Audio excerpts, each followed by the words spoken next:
Right now, somewhere in the world, someone is sitting alone with a dream that feels too big for their hands. Their family calls it unrealistic. Their friends roll their eyes. The world has gone quiet around their ambition. If that's you, this is your moment. You see, I've discovered something the world doesn't want you to know. The greatest victories in human history were born not in boardrooms filled with supporters, but in bedrooms filled with doubt. Every person who ever changed anything. Every artist, inventor, dreamer who left their mark. They all had one thing in common. They learned to be their own first believer when everyone else was their critic.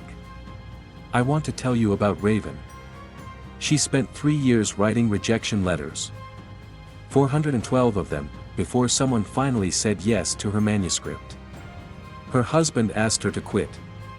Her mother suggested she try something more practical. But Raven understood something profound. Other people's inability to see your vision is not evidence of your vision's worthlessness. Let me ask you something. When you were a child, did you ask permission to dream? Did you survey your friends before deciding what excited you? No. You simply believed. Somewhere along the way, the world taught you to doubt first, dream second. It's time to reverse that order. I remember the night I almost gave up. I was 26, broke, and convinced I was fooling myself. I called my mentor, a man who'd built empires from ideas, and told him I was ready to quit. He said something I'll never forget. Son, you're not failing because you're not good enough. You're struggling because you're carrying something the world isn't ready for yet. Your job isn't to make them ready. Your job is to stay ready for when they are. That night, I learned the difference between needing belief and choosing belief. One makes you dependent. The other makes you dangerous.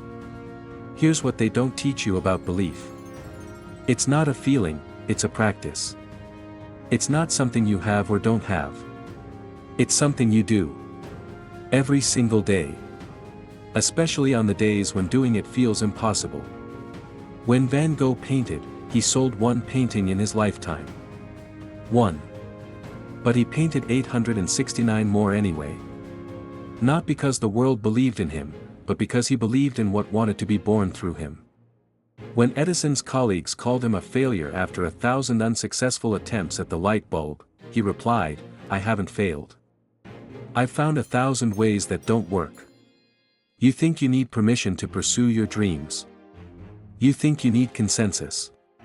You think you need a guarantee. You're wrong. You need courage. You need persistence. And you need to understand this fundamental truth. Your dreams weren't given to you to make sense to other people. They were given to you to make sense to you. I met a woman once who'd been painting for 60 years. Never sold a piece. Never had a gallery showing. I asked her why she continued. She said, "Because every morning, when I pick up that brush, I remember who I am. And that's worth more than any applause the world could give me." That's the secret they don't want you to discover. Your worth isn't determined by external validation. Your purpose isn't subject to popular vote. Your dreams don't need the world's approval. They need your action. So tonight, when you're alone with your thoughts and your doubts are louder than your dreams, remember this. Every great thing started as an impossible idea in the mind of someone the world initially ignored. Every breakthrough began with someone who decided to believe anyway. Every legend was once just a person who refused to let other people's limitations become their ceiling. The world will believe in you, eventually. But first, you must believe in yourself. Not tomorrow. Not when conditions are perfect. Not when you have proof. Now.